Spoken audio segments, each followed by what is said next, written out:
Welcome to episode number 1 of the Airdrop podcast. I'm with my first guest, Mark Masters.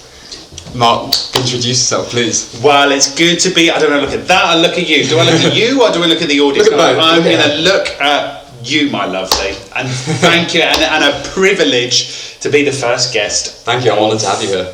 Of the show. And I guess that when you invited me on here, is to share kind of knowledge from my side and what I've been up to and how it all relates. But my big thing is I'm a big believer in community and togetherness, and I created a side project that became a bigger entity called You Are The Media in 2013. So I guess we talk about that and then how that's kind of grown and how it relates to this world that you're creating your side. So we're all smiling.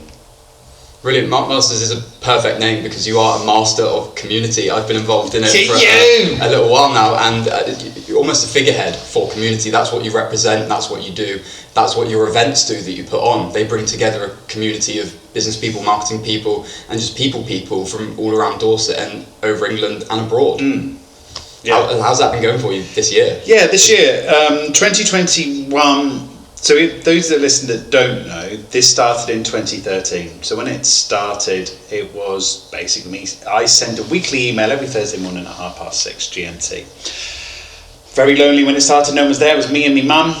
I was sending the email, but I used it as a way. So I have a marketing consultancy, and I used it as a way to document what's happening, within the world of marketing. And I wrote a book in 2015, and then we started to accumulate this audience and thought, well, how can you start to bring people together? How can you bring people together that feels safe, that doesn't feel as though I'm going to coerce someone into something that they weren't necessarily ready for? And in 2016, we started our first in-person event locally in Bournemouth. We just kept that momentum going. And then what happened in 2020, when the pandemic started, it was everything stopped. So the whole year, it was basically effectively turning into a school, because we had live events. So live events centered around a topic, people learning together, that relates to content creation, that relates to marketing, that relates around this thing of ownership and creation, and building something. So that was 2020. Bad stuff happened, and then what 2021 enabled me to do was to learn and kind of really. I'm a big fan of experiments. So what we lost offline, we took everything online. We created it was a fortnightly event at the start of the pandemic that you was a part of, called You Are The Media Online. And then in July 2021, we tested out having a live event. Online, offline, people together in a theatre, people together on Zoom. We mixed that with online education as well. But again, this whole thing is centered around people learning together, people sharing together and creating this space where people can learn together. So rather than someone dictating down, Josh, you need to be doing this, go away and I'll see you in 2 weeks' time, how can people learn together? I'm a big believer you can bring the world in front of people. Now I've realised this. Geographically, we're not just limited within the places that we work. We can now bring the world to us. So how can we do that? And that's what You Are The Media Online Offline is reaching out to marketing people that are creating around the world. Okay, we have a slant to what's happening in America, but I like the idea, we're based by the seaside, but we can reach out and we can bring everyone in to feel a part of it. That's the most important thing about community, is being able to bring people into a space where they feel most comfortable. I just want to pick up on a couple of different things you said there. Firstly, the thing of ownership. Because when you're in a community and you're not talking down to people, but you want them to feel a part of it, the key part of that is to feel like you own a part of it. And what you do is amazing, because you bring people into it and you get people to speak. You make people feel like they're the centre of attention and that they're really the focus of what's going on.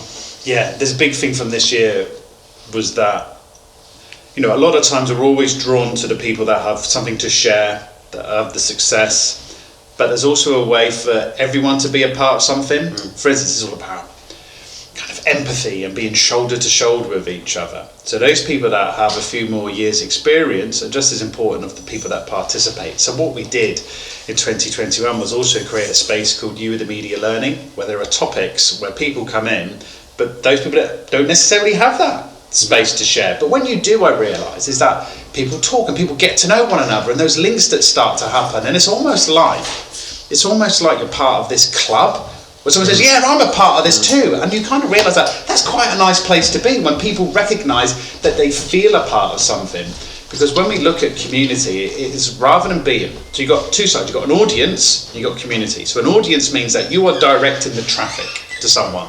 And if you like it, you'll subscribe, you'll come. That's what an audience is, right? And you can monetize from it and you can grow.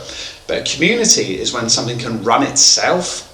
I'm not quite there yet, but I'm seeing that a community is when there is initiative, when there is an overall point of view that people feel a part of.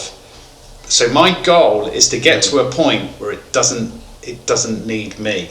Isn't that a bad thing when you're saying it doesn't need you? But it's the community that keeps this going. And that's where I'm seeing where a lot of us in society and with business and what we're trying to do as well is when everyone can have a slice of the pie rather than just the owner thinking, oh, I'm going to grab that, this is all mine now. I love that. Creating something that's self-sustaining. And you can see that's the mark of a great leader is somebody who's able to build something that can sustain itself long past they're gone. You've seen that recently with CEOs like Jack leaving Twitter to focus on Square, and other CEOs that have just recently moved on from their positions, that, like for example Jeff Bezos leaving Amazon to focus on his other businesses. People step in to fill the void, but the company, the legacy they've created is so strong that it can continue on without them, because they've set it up in a way that enables that. Yeah, that's a big word, isn't it, when you say that, but legacy is how you can create something that goes beyond the initial intentions. Yeah. So, for instance, back to the initial intention. So again, my focus. I can't talk about big business. My focus is small businesses, creators, and people that are stepping forward to produce something that can attract other people and be seen as, wow, you're really good. But I never thought that at the time that when it started that we always have to be at the front. Yeah. We always have to be at the front and we have to be leading it. But as each year progresses, and particularly what's happened since the pandemic, is that if you create something that people enjoy, that there is a point to it as well. Do you know what I mean? Because otherwise it just becomes networking and things can start to meander. And I'm not knocking networking, but it's just a case that there has to be a point to it. But the more that people get involved, the more it starts to snowball. Yeah, I was going to say grow its own branches and feed it. I'll go with snowball because that fits well. And it is that thing, because I tell you what, and it is pushing that boulder up a hill, and it has been, and it has been really, really tough because you realise that you spend so much time to get something to work, but when it does work, you end up spending a little less time because it's the people that are a part of something that help the momentum and progress the project or the initiative that we're doing. So I'm thinking that side is really, really empowering. That then people can now start to have a part of these entities, these initiatives, these projects that we can all feel a part of. That's perfect. I want to zoom into that.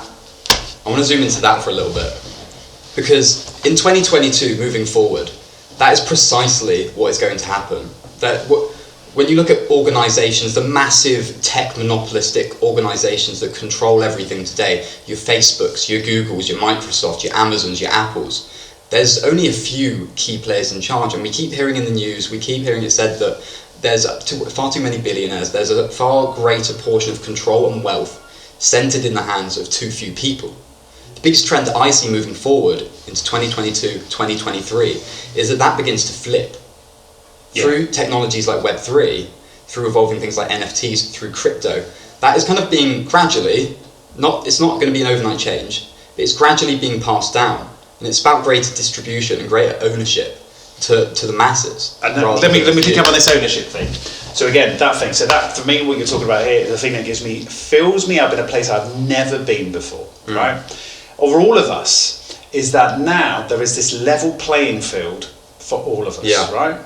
Young people that have been in the game for many, many years. And this great reset that has happened in the past year or past 18 months, 2 years, is now this ability to create something that people feel attached to, that we can then find a way, hence this thing around community, what community genuinely means, is that you don't need to be these massive corporations, these massive businesses. If we have an idea, and this is why the creators of tomorrow are going to be the ones that are rewarded, or the ones that can keep that momentum with something, rather than you dabble and you know what I mean? Like we saw the start of the pandemic, people jumped into things, people jumping into webinars. We're going to have a webinar, and you saw that there was 11 people that turned up, and then we do another one, and there were 6, and then they stopped. But the reward is for those people that have something that they believe in, that can attract people into it, and find ways that people can grow together. And this is another thing as well. It's also about how we can make money, how we can do stuff together, how we collaborate, how we can work, and it becomes more than just these buzzwords that we use. We've heard a lot about these words like collaborate and things like that. But we can now let's get rid of the buzzwords. Let's wipe the buzzwords away. Talk about actual content. That's just, nobody wants to hear about buzzwords. Everybody's had enough of buzzwords for the time being. But what you said about a level playing field, it's about building back better. It's about building the future of the web that we want to see. Because the last 10, 15 years, these companies have had a say. They've been the ones deciding how the web is built. And it's such a massive part of our lives. 8 hours a day, 7 hours a day, 4 hours a day, however long you spend on it. Nobody can say that it's not a huge part of each of our lives. So how do we want the next generation of the web, of social media, to be built? That's the question. Yeah, and I think it's down to how the drive and what we build ourselves. So, for instance, good case study of, again, from my side is, I'm not sitting here in front of you and saying, yeah, we're building this, but it's about being inquisitive and throwing ourselves into this new place. I liken all this stuff, right? Even what you're doing as well with the Forge, is that we can spend our lives, it's like looking out of a train window, and seeing the world and everything else and just soaking it in. Or you can be a skydiver, where you kind of got all this stuff that's all around you. And again, a lot of what's happening is so new to many of us. So we're all kind of figuring it out at the minute. But a nice case study of this thing of bringing people on board, that I'm seeing how it's working and the conversations I'm having, it was Joe Pulizzi in the Tilt. So the Tilt is again, that's driven around content creators, building businesses. And there's lots of groups on the Discord there for people to be a part of. And so there's a weekly email that's sent. They have coins, creator coins, Tilt coins, that they use via Rally. But if you subscribe to the email, and if you recommend someone, you get coins. So now this thing of we're creating something that people feel a part of. People can feel rewarded and remunerated for the thing that they are a part of.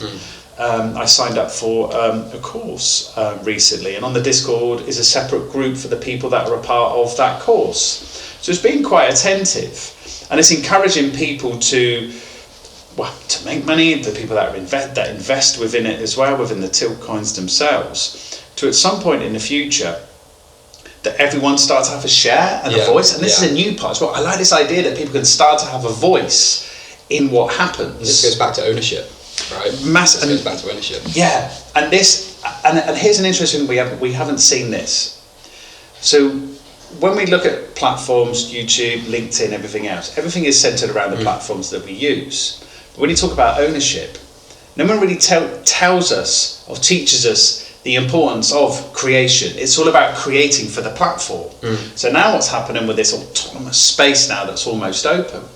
I know it's driven via the coins and the creator coins and the places as well, but it's now ability to create something, to gather people around these awesome barbecues and house parties that we can create. And this is where we're starting to see the pivot. This is where we can start to see this pivot, rather than living on YouTube, which is still important, Facebook and whatever, and what else is there, because I think that you may have mentioned to me that if we don't become, this is the sensitivity to it all, we could let Meta, Facebook, gobble us all up. Yeah. Couldn't we? It's already begun to happen, right? Is that what you see? I mean, it's like, if we just let people get on with it, they can just dominate. I mean, I don't want to go down the rabbit hole of what the Facebook has done over the years, but what I see there is the social media platforms used to be the stadiums. They used to be the Wembleys, the Old Traffords. That would be where people would congregate. There'd be the entertainment on the pitch, and it'd be where people came together. I can see these platforms evolving into something that's more like a motorway. So you use them to get around. So if you're just starting out, you get traction there, you get going, but then it's not your ultimate destination, because you're going to be bringing people off of that.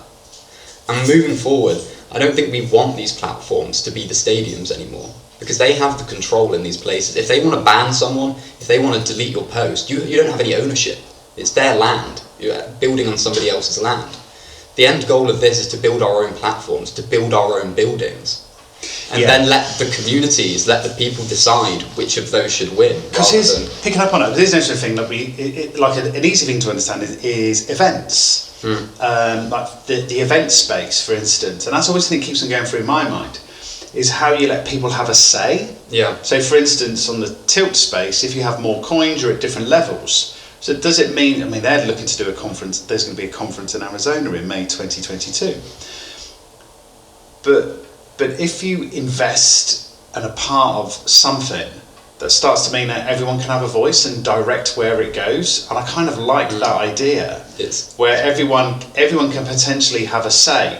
For instance, one of my goals, particularly with you with the media, again, ownership, community, building something that's worth people's time and attention, is how you start to hand out those strands to other people, yeah? Okay. So if somebody says, like, I want to, something that would be associated with you in the media, that maybe, listen, I want to do a different strand as a different event, or someone may want to do mastermind group, or whatever it is, how you start to take that and hand it out. When you have things such as creator coins and everything else, and I'm not there, I'm only kind of being inquisitive and just being curious to how this all works, is that I can see that this starts to have a place. And we talk about artists and creators and stuff, but also for businesses as well, is that how we can create and produce something that is worthwhile, that is interesting, that is of fun, that people can start to put a stamp on what they want to do. And I guess that's the thing, how you become part of something for the long term, because you are a part of it, rather than when we say, here's LinkedIn, what's going to happen is that they're going to incentivize us and make us stick to LinkedIn and make us stick to YouTube. LinkedIn just recently released things such as newsletters, so they're going to get smart. They're going to be like, right, just we get really good here, because we're going to start to do that. But I'm kind of thinking now, and this is the other mind-boggling bit now. Oh yeah. So we create our communities, right? And then we can reach out to other communities or other people or collaborations, and that's where I'm seeing. It's beautiful. This genuine space, because I'm having conversations, and I've never had this before, and this is really lovely when other people, more noted people, have coins or communities and saying, I see what's going on from your side, because here's the thing, there are people involved. And when people see people, not just numbers or Twitter followers or Facebook followers and likes, genuine people, you start to put these bridges up around the world. So I know a lot of this stuff we're talking about digital space, but also important on a physical space as well. Level. How we can bring people together. And I have these crazy ideas that, for instance, working with people in America, does that mean that someone could work on a project in America and this digital nomad kind of space that starts to come into resonance? It just opens up so much, but there's this possibility of the importance of community is to create something that just has momentum, that has a drive, and that drive is from the people who are a part of it, because everyone wants to make it really good, rather than the owner is thinking, right, I'm going to coin a little bit, yes, I'm getting excited.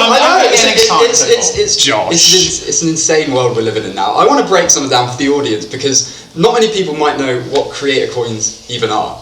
So it's this whole new economy, this whole new space that's opening up around financially sort of creating this economy around a creator. So imagine if you found Snoop Dogg when the first time he performed in a club, and that was 2021, and Snoop Dogg had a creator coin.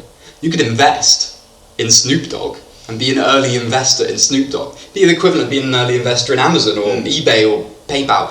But you can invest in creators. So if you find somebody who you like and who you're willing to make a bet on by buying their coin, then in the future you're buying into the idea of them. Yes. You're going on a journey with them. And not only that, but you're going to be shouting from the roof the loudest, because you've A, got an incentive to do so, and B, you're actually in the community, the Discord of whatever they're doing. It brings people closer, and it gives them a reason to shout your name the loudest. That's good when you say that, the journey you were on. So the thing with the creator coins is that the ability for somebody to have a coin associated with what they do, and then people getting alongside it, as you say. Yeah. If I'm going to put however much, £50 or whatever in, that it gives you space or whatever, or entitlement to something that's happening, whether it is a Discord group or whether it is a subgroup.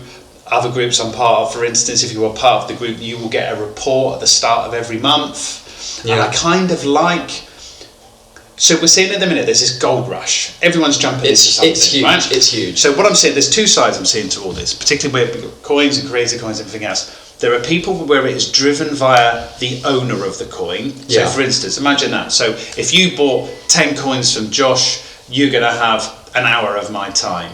Or if you spend 100, we're going to spend a night out. We're going to go to a restaurant or whatever that. But that's always driven via the individual. However, I'm kind of seeing that we don't want to give money to someone so that feeds their life. That's the dominant thing that I'm seeing at the moment. There are certain people that have done it amazingly well, like Gary Vee, for instance. He's got VeeFriends.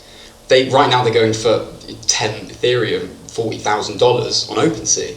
And they come with special perks that instantly you get access for 3 years to a conference by owning one of these VeeFriends NFTs. So in real money, that's like, I've said it's like that's 30, 40 huge. or £40,000 that people are putting in to attend these conferences. But it's almost like an IPO for a person, which has never been seen before. But I'm looking at this, so but again, my angle from a small business angle, because this can be pie in the sky for so many of us, we would never get to that place. But you're seeing two sides. One, by the take of the individual, and the side that I'm coming from is this ability for people, the collective, to be a part of something and to drive something forward. And that's what I'm seeing with something that's far more powerful than putting into something because it pays for someone's livelihood. Well, that's the thing that I was going for with VeeFriends, is he has a lot of conviction behind this project, and his reputation is at stake. The people who are buying in and who are paying that money, I can guarantee you that they're going to be getting their value and more, because he's not going to allow this project to be something that is devaluing his reputation or his name. And bringing that down to something that small business owners can take lessons from, can learn from, it's about creating a project that you stand behind with so much conviction that you will not let it fail. Do you know what? I guess giving value. That's why Gary Vee is a good example, I guess, because here's someone who hasn't deviated, who's just kind of it's for the fighting community forward over a good few years, 10 plus years, to be known in his space. And I guess that's a lesson for us all, is that this ability to, once you've got your teeth into something and you know what it is, you don't let it go, because then the opportunities arise, such as, you know, the VeeFriends project and what's going on with I can't believe though that. Do you know what I mean? Like, it's insane. It's insane. So if you pay like the £30,000-40,000, that enables you then because I'm seeing that now, the never-ending tickets. That's the Joe Paluzzi was doing. Yeah. So once you buy one, put your money in, you're in. Every time that we will have this particular, it's a lifetime thing. You're in it. So he's committed now. Yeah. So again, this is the importance of the audience, the community seeing the value in it. Yeah. Because imagine if you put all this money in it by thinking they did it for 2 years and then it fizzled out, which it still could happen, which is why it could still happen. But there's so many different strands. Do you know what also is also that sometimes we can get so far ahead that it becomes so kind of mind-boggling, which is why this is interesting, just having this chat with you and what you're doing and what you're doing with the project as well, is by saying, right, maybe there's an idea here to progress, or just read more, or just kind of. Well, I think everybody should do 50 hours of research, because you've invested time in this, aren't you, into kind of realizing what works, reading up, testing out. I wouldn't feel comfortable speaking about something, or about this in particular, if I hadn't put 100 hours. What gets you excited? Learning. Look at me, I'll turn the tables. What's getting you excited? So why are you?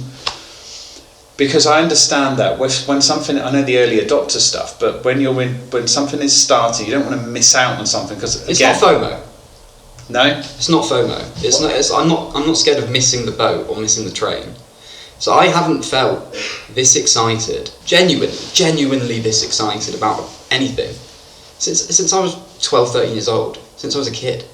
It's the first thing that's brought back that sort of almost childlike wonder, where I care about something and I'm so interested and curious to learn more that I'm voluntarily staying up until 2, 3 a.m. every night, just because I want to find out more. And the more you get into this, the more you learn about the space, the more you see the potential that it has. to fundamentally shape the way we're going to experience the next 10, 20 years, the more you want to learn. I haven't experienced that in 10 years. Do everything, again, you've got one side people that listen to stuff thinking this is just gobbledygook, but do you see that over time it's slowly chipping away and people understanding and seeing evidence for themselves? Because a lot of the stuff that we see is like Dolce & Gabbana selling like a 7 million crown or whatever that you can have physically, that if it's only yours when you're online as well. So when you take away that kind of gaming, that kind of digital element, or take the Oculus and headsets and everything out of the way,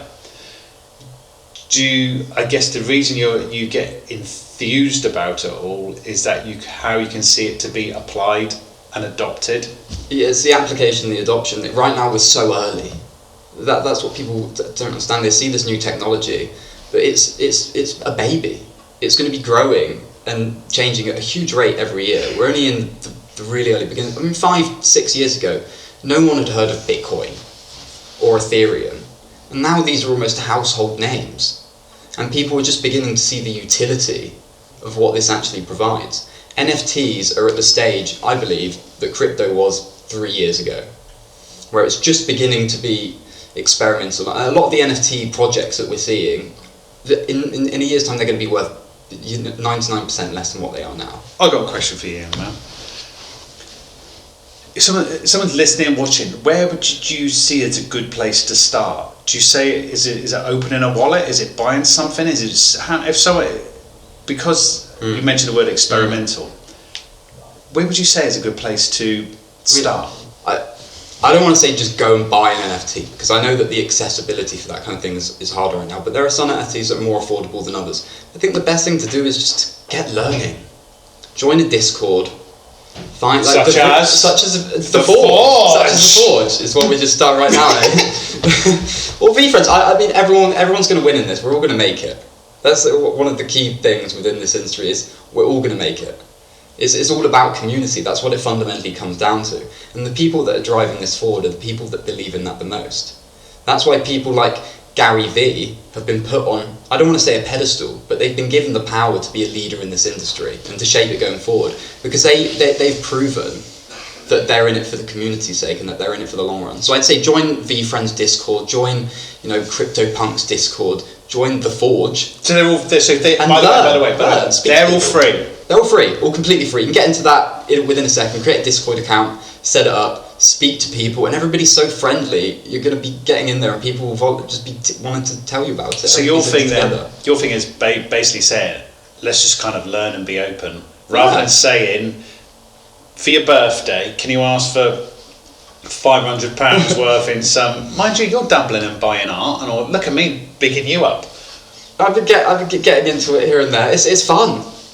It's really fun. So again, it's really so that side of just learning and just seeing how it all works, because nobody's got all the answers. No. And whilst you're starting something completely fresh, that is opening up and conversations and things happening, and things are becoming noted, particularly in the news, like things such as people clubbing together to try to buy in the US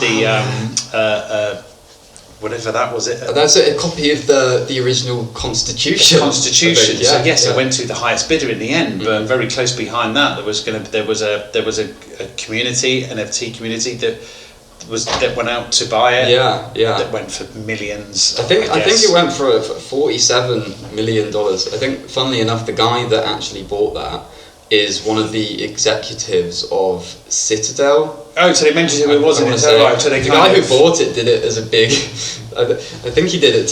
He was one of the people behind one of the companies that was involved in the big GameStop trading saga earlier on in the year, in February, March time. But it just goes to show, doesn't it? Coming back to the topic of the theme about people clubbing together. Not clubbing together. It's a fiver for a Secret Santa, but it's everyone clubbing together for a cause, for a common purpose. And I guess that point there that you mentioned there, for a common cause and people coming together, is where the gold is. Yeah. Rather than having a business or whatever you make, whether it's boats or something else, or whether you're an app company or something, rather than just it was all about selling the product. It's all about getting people to buy into a cause and how you rally people behind something But that's the thing that is attainable. It's like when I started You Are the Media, that's what it was. It was just driven via time and graft and energy that went into producing something, rather than the focus on the product.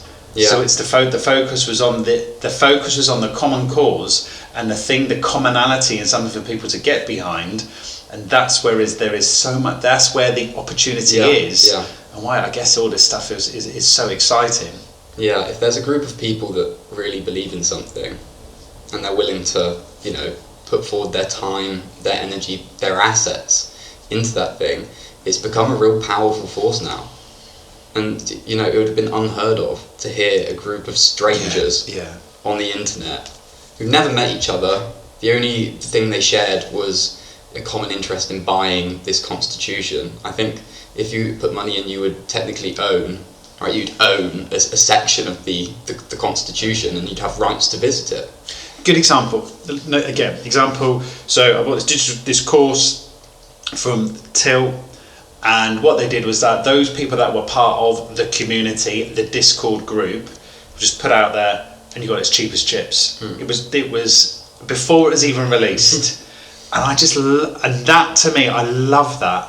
By putting something out there to the people that have already bought in, that understand, I'm going to use the word the fans, the people that give it the thumb up, the thumbs up, and by making it available to those people first at a heavily reduced price, people jumped in. I thought, great. So rather than with your fingers crossed, or you have an event and you're putting out the early bird tickets and hoping people are going to buy it, so I'm not there, so it's that gap, and you can see it, and it's how it starts to come together. You're in a place now, and you know that you can see something that's starting to come on the horizon, and it's that little space, it's that little jump that we need to make, and that's that thing we're all trying to figure out and work out and try to understand. Like what we're talking about now is this stuff can be done. It can be. And it can be achieved, and we don't need to let the big people, the big guys, gobble us all up. It is down to the person that is prepared to stand up and to believe and to accumulate people, not just random numbers and followers, but people that genuinely believe in it. And that, as we're kind of seeing with You, the media, and I'm not here to self-promote it, but that's an example in itself of having people together, keep on coming back to something, back to again. We congregate, but come back together again. Well, what you're doing with You in the Media is amazing. I mean, it's a perfect example of a community that's come together. It's organically, almost. You obviously leading it, but people were drawn to that magnetically. And a lot of people are hearing all this stuff about Web3, the NFTs, the crypto stuff, and it all does sound a little bit pie in the sky sometimes. It sounds unattainable, it sounds unrealistic. But it's important to focus on the examples of where people have done it. Yeah, and that's the thing, they are doing it. And I kind of look at, if there are good people or respected people, particularly within my industry, that are doing it now and being open with it. A good example is Mark Schaefer, and he has his Grow coin, but again he's sharing in plain sight of everyone what's happening each week, and again he's learning along the way, but sharing what's going on each week with graphs and how it's dipping, and so it's not as though he's jumping forward by saying, there's these massive spikes, it's like, no, this is a process that I'm going through as well. So the people that are invested in it, like, this is quite interesting, because there was a certain crash here and this bubble here, and he doesn't want everyone buying coins all together, because then it just sees this massive kind of growth spurt that will just kind of fall off a cliff. Yeah. But it's just being aware of it all. And I think that is the most important thing for all this, is being aware of it all and tuning ourselves into learning something that in a place we've never been before. So for instance, those books that were written in 2017, 2018 are probably out of date now. That relates to early Bitcoin, crypto and stuff like that. And I only come into this via curiosity and having a space that I've built, having a project that I've built that's got people around it. And how do you start to grow? And how can everyone that's a part of it do well from it as well? And that to me is like, and I find that really exciting, that everyone who is a part of something can do well from it, not just the one or two that started it. Yeah, that's it. Alright, good. Thank you for coming on the podcast, Mark. It was amazing having you here. That was good. I enjoyed this. It's flowed, Josh. Josh, thank you for having me on. Listen, bless you for asking me to be the first guest. Listen, privilege. Thanks very much. Thank you so much, Mark. Woo! Sweet. How long are we rolling for?